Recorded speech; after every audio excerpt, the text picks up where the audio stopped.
Hello friends, Umiya ફૂડમાં તમારું સ્વાગત છે। તો આજે આપણે કોઈ પણ સોસનો ઉપયોગ કર્યા વગર આપણે ચાઇનીઝ ભાત બનાવીશું। સોયા સોસ, ચીલી સોસ કે ટોમેટો કેચઅપ કશાનો ઉપયોગ કર્યા વગર જ આપણે ચાઇનીઝ ભાત બનાવીશું। તો એ માટે મેં અહીંયા કોબીજ લીધી છે, કેપ્સિકમ લીધું છે, તો થોડું ઝીણું કાપેલું છે, નાનું કેપ્સિકમ લીધું છે, એમાં અડધું આ રીતે ઝીણા કટ કર્યા છે અને અડધા આ રીતે આપણે મોટા કટ કર્યા છે। કાંદા લીધા છે, ટામેટાને પણ એ રીતે થોડા ઝીણા અને થોડા આ રીતે મોટી સ્લાઇસ કરેલી છે। એક ટામેટું લીધું છે અને ભાત મેં લીધા છે। તો ભાત બનાવી અને આ રીતે મેં ઓસાવી લીધા છે। તો સરસ છૂટા ભાત આ રીતે મેં બનાવી લીધા છે। એક પોણો કપ જેટલા મેં ભાત લીધા છે અને એને વધારે પાણી એડ કરી અને થોડા 80% કૂક કરી અને પછી ઓસાવી લીધા છે અને બાસમતી ભાત મેં લીધા છે। તમે કોઈ પણ ભાતનો ઉપયોગ કરી શકો। તો ચાલો આપણે શરૂ કરીએ ચાઇનીઝ ભાત બનાવવાનું। મેં કઢાઈ લીધી છે, એમાં આપણે તેલ એડ કરીશું। તો મેં 2 ચમચી જેટલું તેલ લીધું છે। તમે જો થોડું બટર લેવું હોય તો તમે બટર પણ એડ કરી શકો। હવે તેલને આપણે ગરમ કરીશું। તેલ ગરમ થઈ ગઈ છે। હવે આપણે પહેલાં કાંદો એડ કરી દઈશું। આપણે એકદમ કૂક નથી કરવાના, થોડા ક્રન્ચી રહે એ રીતે જ આપણે કૂક કરીશું। તો 1 મિનિટ જેવું કાંદાને આ રીતે સાંતળી લઈશું।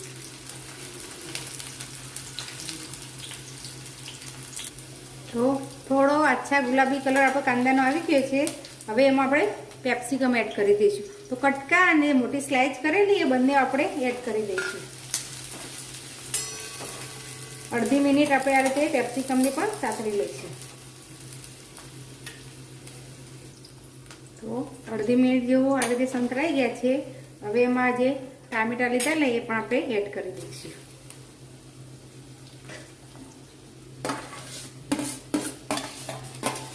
હવે પણ સ્લાઇસ ને કટકા બંને એડ કરી દીધા છે। તમે જો એકલા નાના ટુકડા કરવા હોય તે પણ લઈ શકો અને એકલી મોટી સ્લાઇસ કરીને કરવું હોય તો એ પણ કરી શકો। આ સ્લાઇસનો થોડો ક્રન્ચી ટેસ્ટ આવશે એટલે આપણા ભાત સરસ લાગશે। હવે આને આપણે કૂક થવા દઈશું। 2 મિનિટ જેવું કૂક કરીશું, પછી આપણે કોબીજ એડ કરીશું। તો 2 મિનિટ થઈ ગઈ છે, સરસ સોફ્ટ આપણા શાકભાજી થઈ ગયા છે। હવે કોબીજ એડ કરી દઈશું ને મિક્સ કરી લઈશું। કોબીજને ચડતા વાર નથી લાગતી એટલે આપણે છેલ્લે જ એડ કરીશું। 1 મિનિટ જેવું હવે સંતળવા દઈશું। તો આપણું શાકભાજી સંતળાય ત્યાં સુધી આપણે એક આ મેં મસાલો લીધો છે, મંચુરિયનનો મસાલો આવે છે, વેજ મંચુરિયન મસાલો લીધો છે। આપણે સોસ નથી નાખવાના, એની જગ્યાએ આપણે આ મસાલો એડ કરવાનો છે। તો આ મસાલામાંથી મેં 2 ચમચી જેટલો પાવડર લઈ લીધો છે। હવે એમાં આપણે થોડું પાણી એડ કરીશું। વધારે પાણી નથી એડ કરવાનું, આપણે થોડું પાણી એડ કરી અને બધું સરસ મિક્સ કરી લઈશું। આ રીતે આપણે સરસ પેસ્ટ બનાવી લઈશું। તો આ રીતની મેં સ્લરી બનાવી લીધી છે। આપણે શાકભાજી ચેક કરી લઈએ।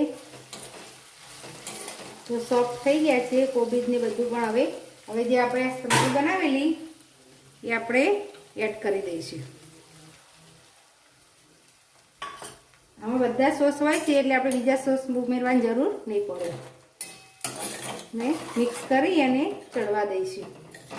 આ રીતે ગળ થોડું થશે કારણ કે અંદર કોર્નફ્લોર હોય છે આ પેકેટમાં। હવે થોડું પાણી આપણે એડ કરીશું। 2 ચમચી જેટલું મેં પાણી એડ કર્યું છે એટલે સરસ આપણો આ જે મસાલો છે એ ચડી જાય। અડધી મિનિટ જેવું આપણે આ મસાલાને ચડવા દઈશું। તો 2 મિનિટ જેવું છે, સરસ સંતળાઈ ગઈ છે। આ રીતે તેલ પણ બહાર ખાવા લાગ્યું છે।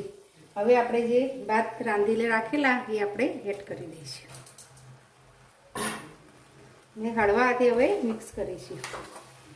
બીજા કોઈ મસાલાની જરૂર નથી પડતી, ખાલી આપણે ભાત બાફતા મીઠું એડ કરેલું છે। જો વધારે તીખું ખાવું હોય તો તમે લીલા મરચાં કે લાલ મરચાં પાવડરનો યુઝ કરી શકો, અને જો મીડિયમ તીખું જોઈતું હોય તો આનાથી થઈ જશે। બીજા કોઈ મસાલાની જરૂર નહીં પડે। આ રીતે આપણે હળવા હાથે મિક્સ કરી લઈશું। થોડી વાર થવા દઈશું. મિક્સ થઈ ગયા છે. હવે એકદમ સ્લો ગેસ પર આપણે 1 થી 1.5 મિનિટ આપણે ચડવા દઈશું, કારણ કે આપણે 80% જ કૂક કરેલા ભાતને, તો 1 થી 1.5 મિનિટ ચડવા દઈશું. તો 1 મિનિટ જો થઈ ગઈ છે, આપણા ભાત સરસ ચડીને તૈયાર થઈ ગયા છે. હવે આપણે સર્વ કરીશું. ને પ્લેટમાં આપણા ચાઇનીઝ ભાત લઈ લીધા છે, અને વચ્ચે આપણે મંચાવ સૂપ બનાવ્યું છે. એ પણ પેકેટમાંથી જ મેં બનાવ્યું છે. એકદમ સરસ સૂપ આપણો તૈયાર થાય છે. થોડા આપણે દાણા એડ કરીશું. અને એ મંચાવ સૂપ આ ઠંડી છે, એટલે એની સાથે આપણને ચાઇનીઝ ભાત ખાવાની મજા પડે છે. તો તૈયાર છે આપણા કોઈ પણ સોસના ઉપયોગ કર્યા વગરના ચાઇનીઝ ભાત. જો તમને મારી રેસીપી ગમી હોય તો મારા વિડીયોને લાઇક, શેર અને મારી ચેનલને સબસ્ક્રાઈબ જરૂર કરજો. ફરી મળીશું આવા નવા વિડીયો સાથે. ધન્યવાદ.